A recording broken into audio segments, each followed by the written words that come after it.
Herzlich willkommen. Mein Name ist Luca Giraud, ich bin Standortleiter hier in Silbern und ich freue mich enorm, dass du heute dabei bist. Hey, es ist der Wunsch von uns als ganzer Kirche, dass du durch diese Message heute ermutigt wirst und Gott besser kennenlernen kannst.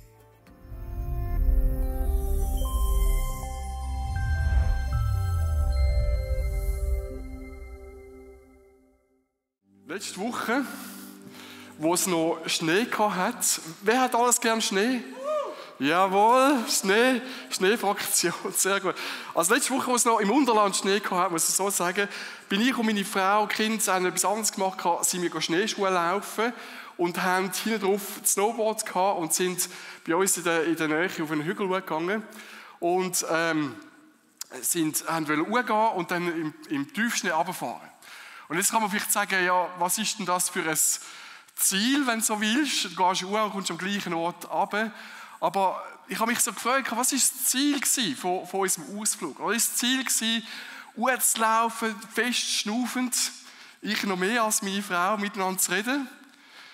Ist das Ziel, obendran die Aussicht zu haben auf den schönen Zürichsee? Ist das Ziel, einen feinen Punsch von meinem Göttibub zu trinken? Da haben wir ein Bild davon. Ist das Ziel, meine Frau zu imponieren mit ein paar schönen Tiefschnee-Slalom-Künsten auf dem Snowboard? Was ist so das Ziel von diesem Ausflug? Und meine Frau hat es auf den Punkt gebracht und hat gesagt, hallo, das Schönste, das Beste und somit auch das Ziel habe ich gefunden, mit dir im Schnee unterwegs zu sein. Und das ist genau auch so der Start von dieser neuen Serie mit Jesus zusammen als Ziel. Das ist der Start von dieser neuen Serie mit Jesus als Ziel. Heute ist das Thema Jesus, das letzte Wort. Und wir haben so ein wunderbares Booklet verteilt. Das kannst du auch auf unserer Webseite downloaden für all die so Digital Natives, oder? Die müssen eigentlich das digital nehmen. Aber du kannst das auch so handfest haben und du kannst das auch reinschreiben, lesen, Notizen machen. Notizen machen in einer Predigt ist super, du wirst viel mehr profitieren. Also ist eine wunderbare Sache. Und die Frage ist so auch, was ist denn das Ziel von meinem Glauben? Was ist das Ziel von meiner Gottesbeziehung? Was hast du für ein Ziel mit Gott, mit Jesus zusammen? Und das Buch, das wir miteinander in dieser Serie miteinander anschauen, der Hebräerbrief geht genau auf das ein. Wir lesen miteinander den Hebräerbrief und da hat es ganz viele Antworten auf die Frage, was ist das Ziel? Was ist das Ziel von unserem Glauben? Wir möchten jetzt intensiv lesen. Und heute eben das letzte Wort von Jesus, Hebräer 1, 1-4. Und ich möchte das gerade lesen, ist auf der zweiten Seite, du kannst es mitlesen. Vor langer Zeit hat Gott oft und auf verschiedene Weise durch die Propheten zu unseren Vorfahren gesprochen. Doch in diesen letzten Tagen sprach er durch seinen Sohn zu uns. Durch ihn hat er das ganze Universum und alles, was darin ist, geschaffen. Und er hat ihn zum Erben über alles eingesetzt. Der Sohn spiegelt die Herrlichkeit Gottes wider. Und alles an ihm ist ein Ausdruck des Wesens Gottes.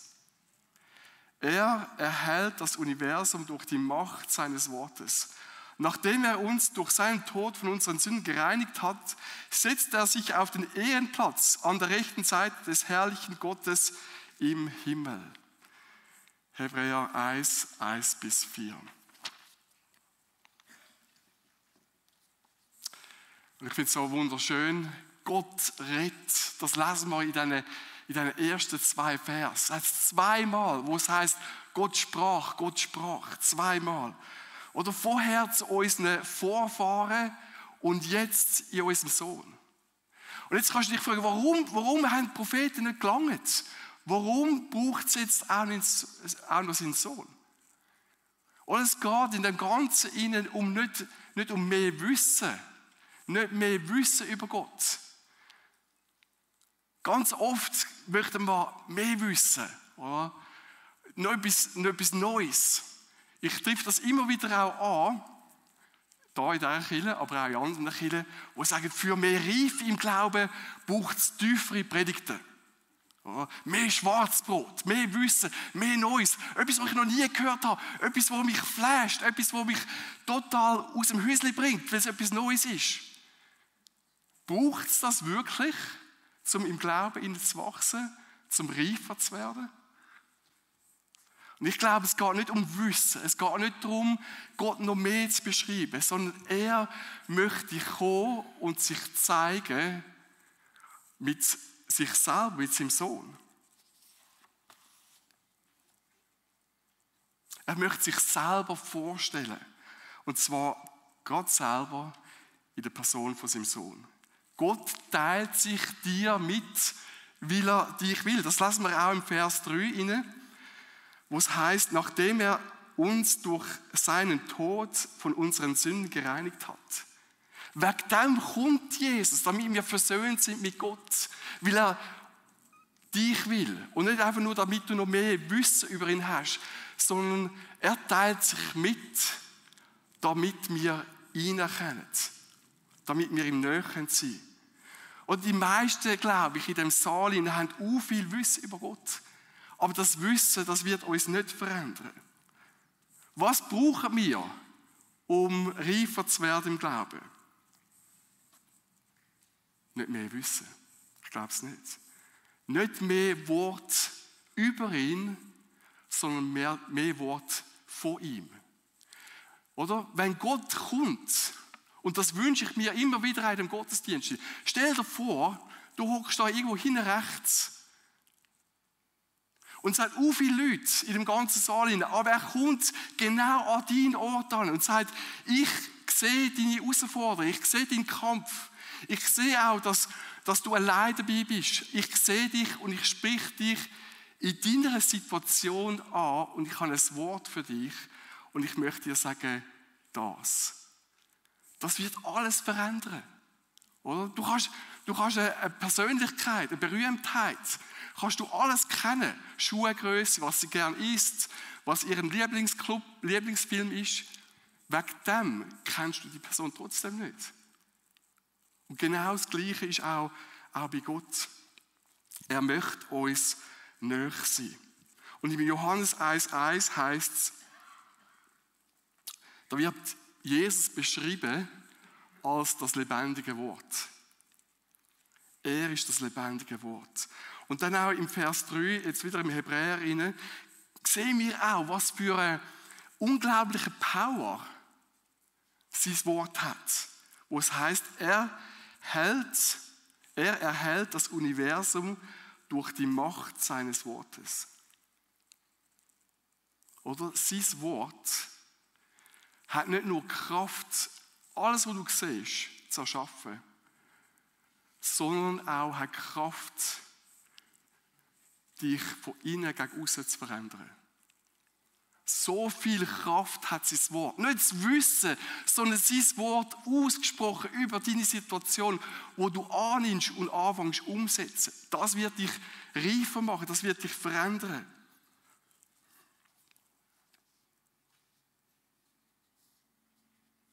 Und ich glaube, es ist genau das Gleiche, wie was ich erlebt habe mit meiner Frau.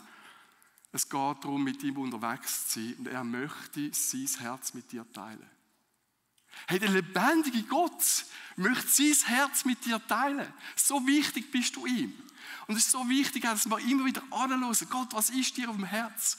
Weil sein Wort verändert mich und nicht das Wissen.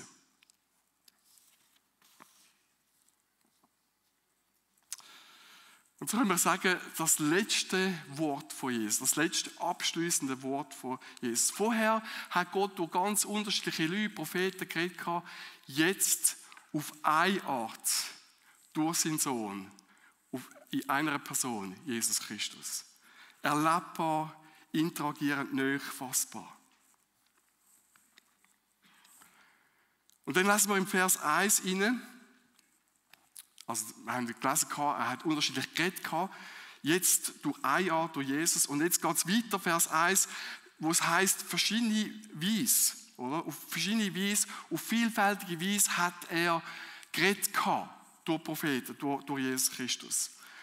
Vielfältig, auf viele Art und Weise. Aber man kann das auch übersetzen, immer wieder so so bruchstückhaft hat er wieder etwas offenbart von sich selber.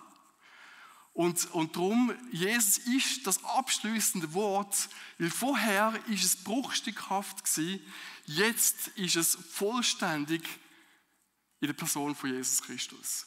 Vollständig. Oder wenn du wissen willst, wer Gott ist, schau Jesus an. Wenn du wissen willst, wie Gott denkt über Finanzen, über Versager, wo ich immer wieder bin, schau Jesus an. Wenn du wissen willst, wer Gott ist, dann schau Jesus an. Jesus offenbart das vollständigste Bild von Gott in der ganzen Geschichte, in der ganzen Menschheitsgeschichte. Und darum kann man sagen, Jesus ist die perfekte Theologie. Jesus Christus ist die perfekte Theologie. Es gibt nichts noch Zusätzliches. Es gibt nichts noch, was man noch dazufügen kann. Sondern wenn du wissen willst, wer Gott ist, schau Jesus an.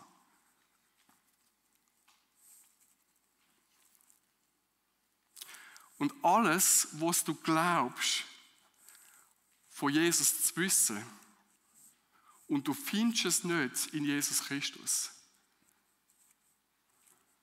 dann darfst du das in Frage stellen. Alles, was du glaubst, über Gott zu wissen, und du findest es nicht in Jesus Christus, darfst du in Frage stellen. Das ist so etwas Kraftvolles. Und das hilft uns auch. Das hilft uns auch, ihm zu vertrauen. Vers 2 geht es weiter. Doch in diesen letzten Tagen sprach er durch seinen Sohn zu uns. Oder die letzten Tage, das ist so Endzeittag. Der Autor sagt, von jetzt weg, wo ich das schreibe, bis am Ende, wenn Jesus wiederkommt, ist das abschließende, das letzte, das finale Wort. Es gibt nichts mehr dazu anzuhängen. Es gibt nichts mehr, wo man noch über Gott sagen könnte, sondern du findest alles in Jesus inne.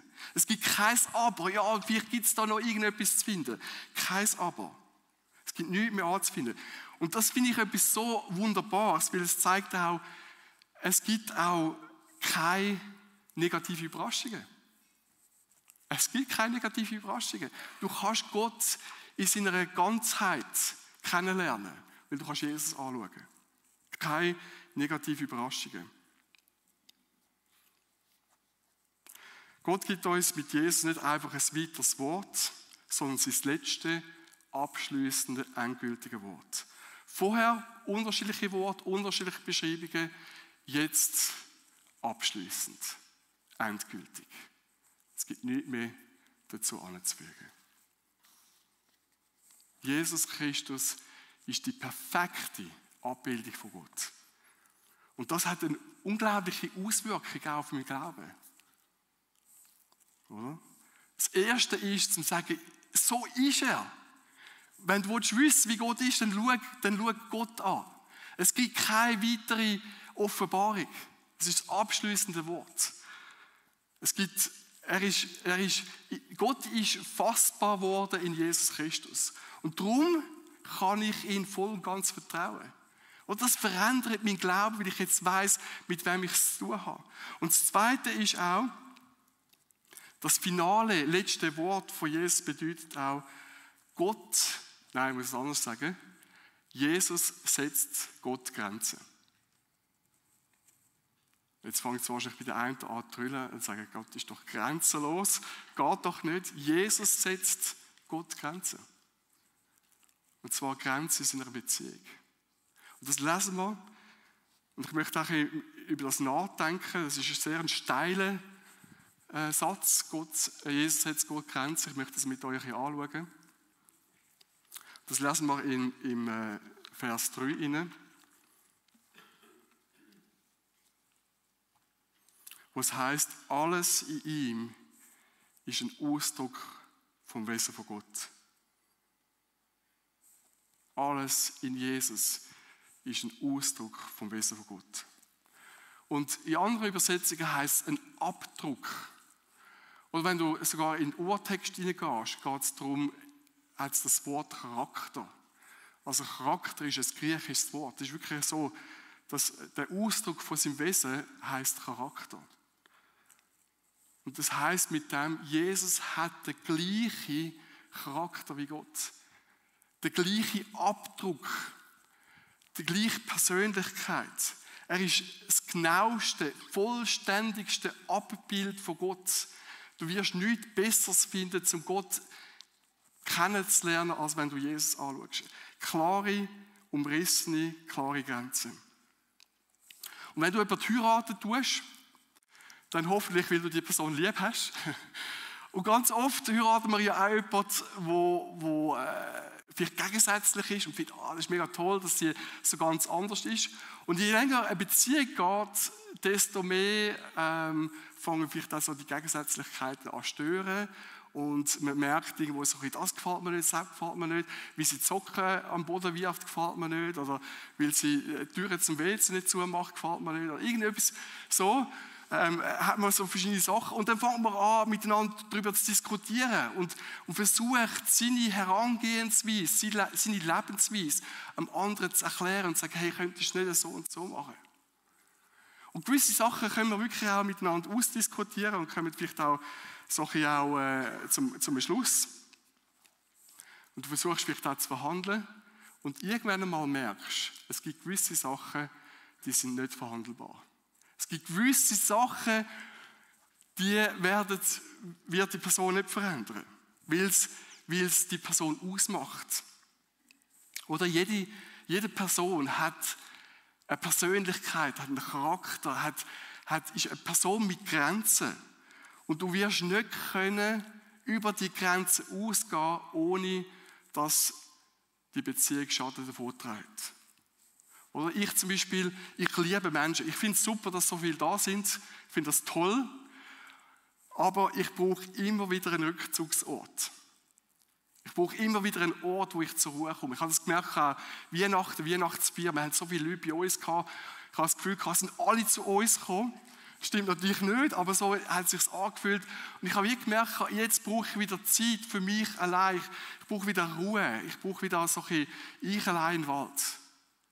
Und das muss man ja wie auch ernst nehmen. Und in einer Partnerschaft ist das ja wie wichtig auch, zu erkennen, was sind deine Grenzen? Was macht dich aus? Was ist deine Persönlichkeit? Wo du nicht einfach so kannst über den Haufen rühren.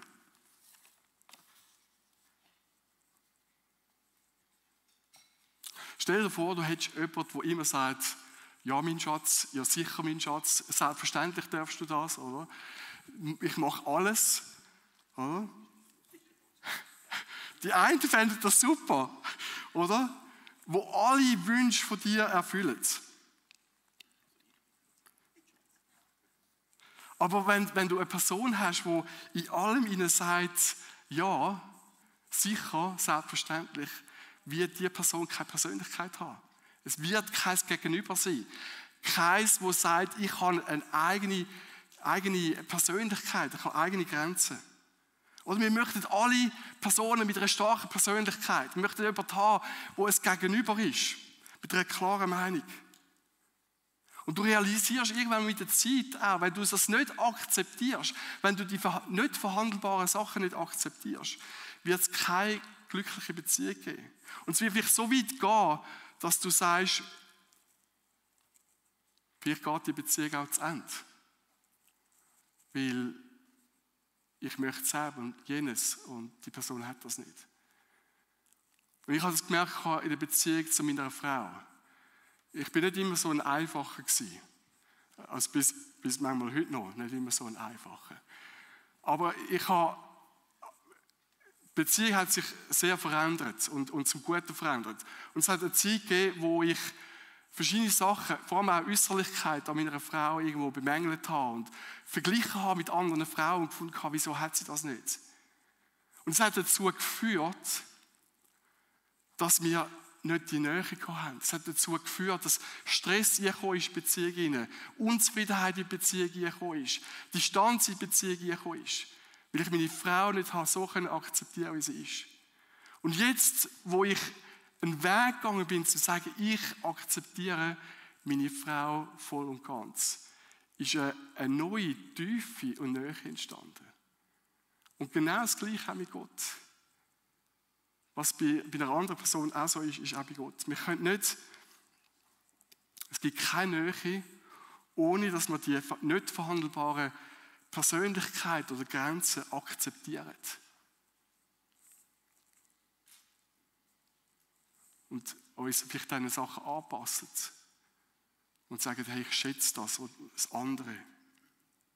Und genau das Gleiche ist eben Gott. Oder wenn Gott für dich ein Flaschengeist ist, wo all deine Wünsche erfüllt, wo immer sagt, ja sicher, ja mache ich, ja brauchst du das, du hast noch ein Gebetsanliegen dort, wo in allem hinter dir aufräumt und all das macht, was du sagst und wünschst, dann hast du einen Gott, wo kein Gegenüber ist. Dann hast du einen Roboter. Da hast du nicht jemanden, wo ein Gegenüber ist. Und ich frage dich, hast du einen Gott, wo du all deinen Wünschen entsprechen sollen? Hast du einen Robotergott? Hast du einen Flaschengeist? Oder hast du einen richtigen Gott? Hast du einen mit einer klaren Persönlichkeit, mit klaren Grenzen, mit einem Charakter, der auch deinen Willen kann widersprechen kann, der kann sagen, da liegst du falsch, das ist nicht richtig. Das geht nicht. Das macht unsere Beziehung kaputt. Ich bin anders. Das ist nicht verhandelbar. Oder hast du einen Gott, der auch deine Ethik in Frage stellt? Wir sind alle ein Kind von unserer Zeit. Wir haben unsere Schweizer Brille an. Oder? Und wenn wir sagen, Gott, du kannst doch das nicht sagen über die Sexualität. Das ist so hinterwäldlerisch. Das ist so vergestert. Ja, passt sich jetzt Gott uns an oder müssten wir uns ihm anpassen?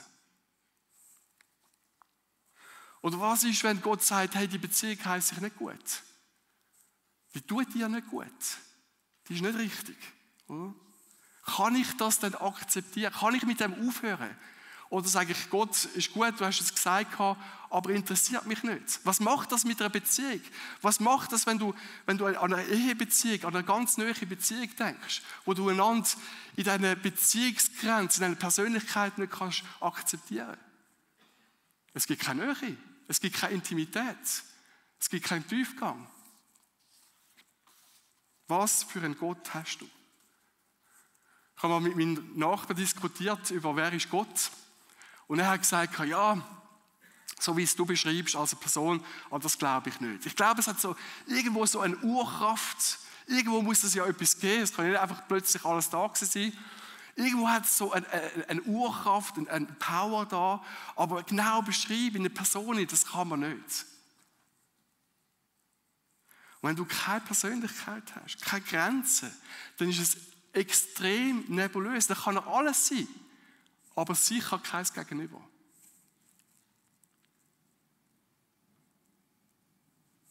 Weil meine Wünsche oft keine Grenzen kennen, müsste Gott eine Person werden ohne Grenzen.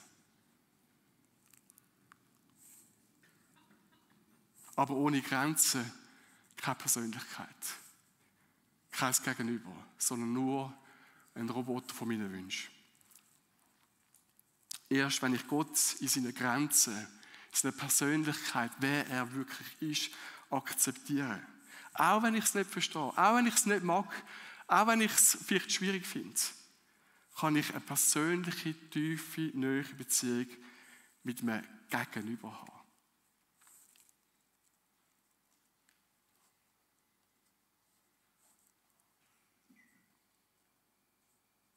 Gibt es Sachen in deinem Leben, die du nicht gerne hörst? Und du dich müsstest Gott anpassen. Und nicht er sich dir anpassen müsste.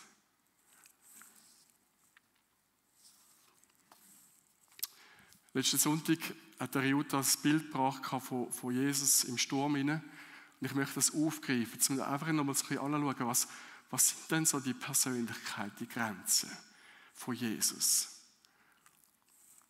Und es geht darum, wie er da mit den Jüngern unterwegs ist. Und es ist ein riesen Trubel, sie haben eine strenge Zeit. Und er möchte mit ihnen weggehen, eine einsame Zeit suchen. Und dann kommen die Leute, sie bekommen Wind über, wo sie hingehen. Die Jünger und Jesus laufen ihm nach. Und wo Jesus die Menschenmenge sieht, das trifft ihn ins Herz hinein. Das macht etwas mit ihm. Er hat ein riesen Mitleid mit Menschen, die keine Führung haben, die kein Ziel haben. Und statt dass er mit seinen Jüngern einfach ein schönes Campfeuerchen macht allein, nimmt er sich Zeit für die Menschen. So ist Gott. Und wenn ich nur an mich selber denke, werde ich Gott ganz, ganz oft verpassen. Weil er ist dort, wo die Not ist. Er ist dort, wo mein Nachbar ist. Und die Frage, die ich an dich stelle, suchst du Gott auch dort, wo er am Wirken ist, wo er eine Not sieht? Ganz, ganz oft erlebe ich Gott. Bin ich ihm nahe? Bin ich mit ihm unterwegs, wenn ich in einer Not, in dieser Partnerschaft mit ihm anfange zu handeln und sage, Gott, ich brauche dich. Und Jesus sagt, ja, ich brauche dich auch. Schau mal, die Person hat eine Not. So ist unser Jesus, das ist seine Persönlichkeit. Und dann geht es weiter. Er schickt dann, wir überspringen ein bisschen, er schickt dann die Jünger, die Nachfolger von Jesus mit dem Boot in den Sturm hinein. Und geht allein auf einen Berg. Und ich möchte dich herausfordern. Im Gottesdienst gehen ist super, in die Kleingruppe gehen ist auch gut. Aber es braucht immer wieder einen Moment, wo du allein mit Gott bist. Wo du ihn allein suchst. Wo du die Türen zumachst, das Handy abschalten tust. Wo du ihn suchst, nicht die Lösung, nicht das, was er auch noch machen sollte, sondern ihn allein. Das sind seine Grenzen. Jesus hat immer wieder den Vater im Himmel allein gesucht.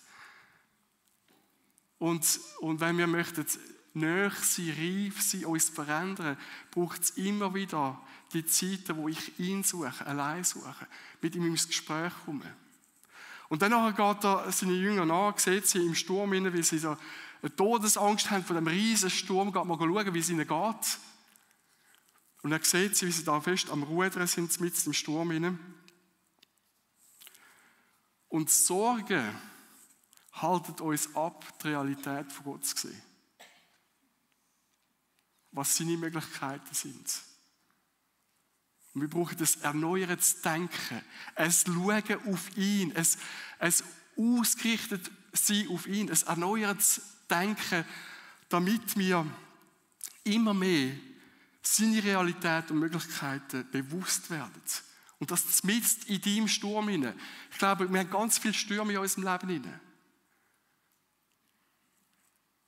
Und die Grenze ist dort, oder ich finde Gott dort, wo ich mir bewusst bin, dass er da ist. Und dass ich nicht auf die Sorgen schaue, sondern auf ihn. Ein Beispiel von Jesus. Und wir haben gehört, er ist das beste Bild, das absolute Bild von Gott. Wenn du möchtest Gott näher sein, dann schau auf Jesus. Wie hat er die Gottesbeziehung gelebt? Jetzt sagst du vielleicht auch, ja, aber Gott kann man doch nicht einfach in eine Box stecken, das geht doch gar nicht, oder? Ich habe Vater von 3 Kindern. Wenn du meine Kinder fragen würdest, kennst du den Papi? Würden sie sagen, ja sicher, mehr als genug. Wir kennen all seine Seiten, oder? Und wir kennen auch, dass er sehr so ein bisschen abenteuerlustig ist und nicht gerne immer an den gleichen Ort hingeht, immer wieder etwas Neues ausprobiert. Und sie kennen mich genug, um mir zu vertrauen, auch in Sachen jetzt zu gehen, die vielleicht am Anfang ein bisschen gefährlich aussehen.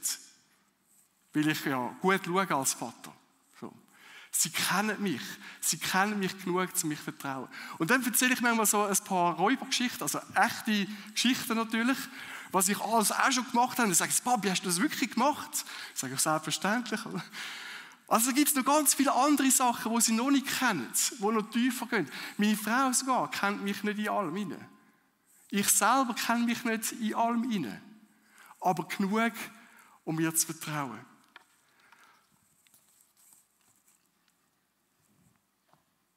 Oder Gott ist grenzenlos in einer klar begrenzten Persönlichkeit. Oder in anderen Worten ausgedrückt, Gott ist in seiner Gnade grenzenlos. Aber nicht alles ist Gnade. Ich soll mal sagen, Gott ist in seiner Gnade grenzenlos. Aber nicht alles ist Gnade. Der ist tief.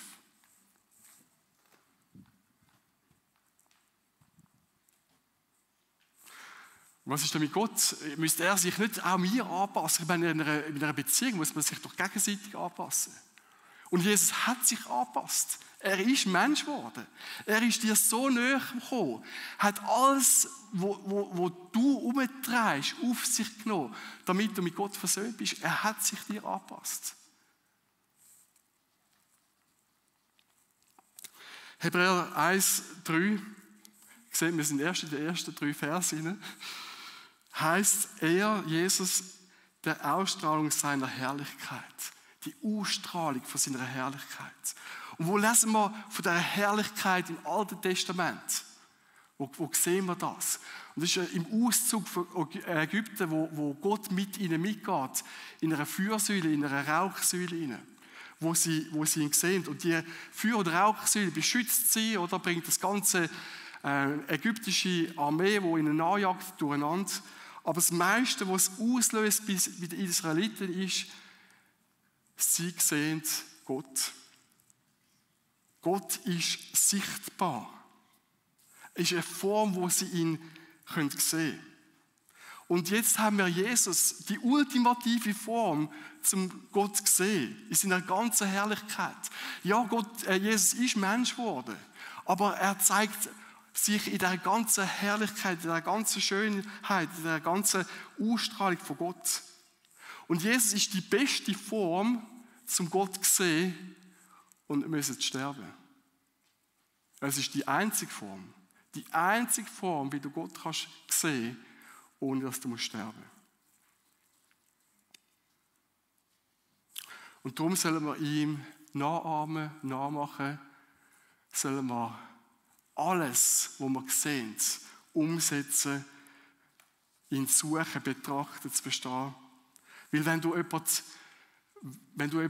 der so eine Herrlichkeit hat, Zeit verbringst, auf ihn schaust, nachfolgst, nachahmst, wird sich das verändern und wirst immer mehr den Glanz, die Herrlichkeit übernehmen.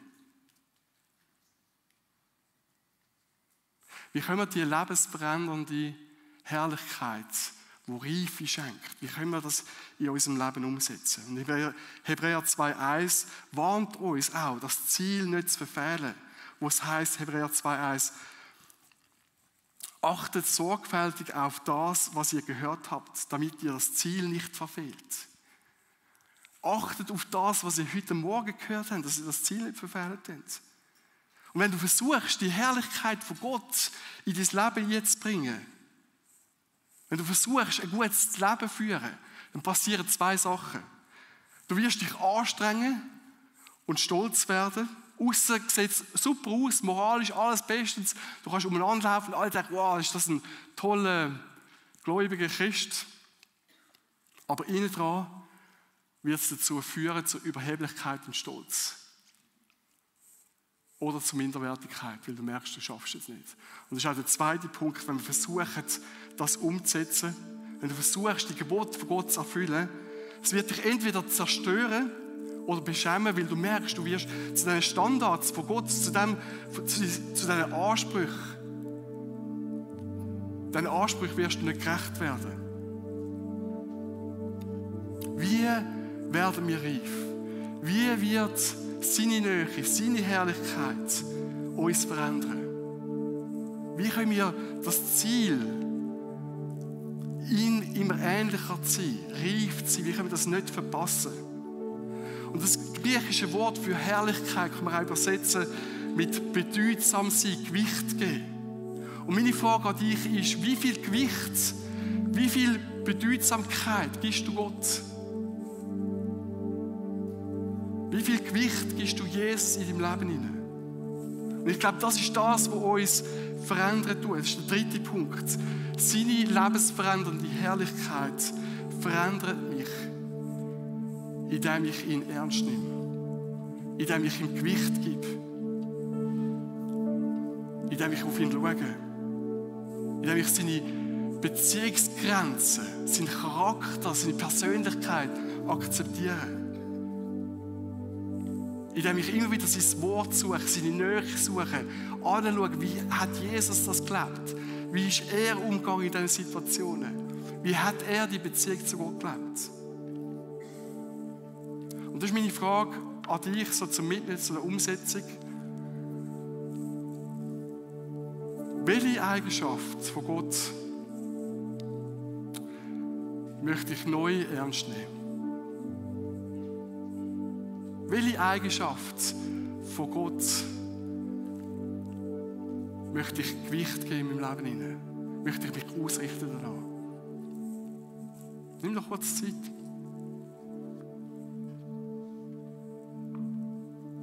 Ich glaube, jeder hat etwas. Jeder.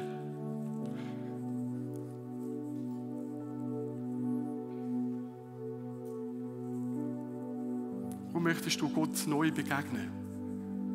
Wo möchtest du die Beziehungsgrenze, wo ein klarer Umriss ist, wie er ist und wie er nicht ist? Wie möchtest du dem selber nacheifern,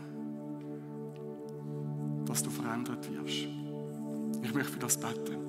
Vater im Himmel, danke, dass wir mit Jesus das perfekte Bild haben von dir.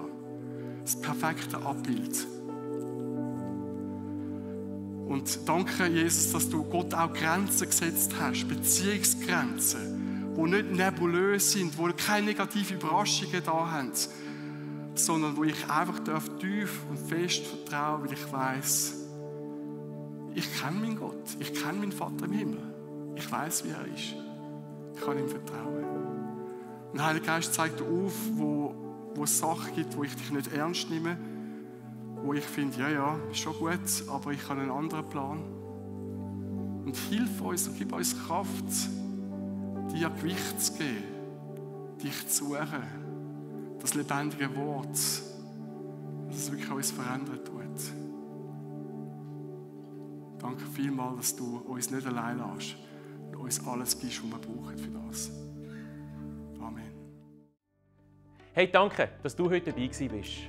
Wir hoffen, dass du durch die Message Gott näher kommen konntest. Falls du Fragen oder Anmerkungen hast, würden wir uns mega freuen, wenn du via unsere Homepage mit uns Kontakt aufnimmst. Falls die Messages für dich ein Segen sind, würden wir uns über deine Unterstützung freuen. Auch mit deiner Spende kannst du es möglich machen, dass wir das tun, was wir tun.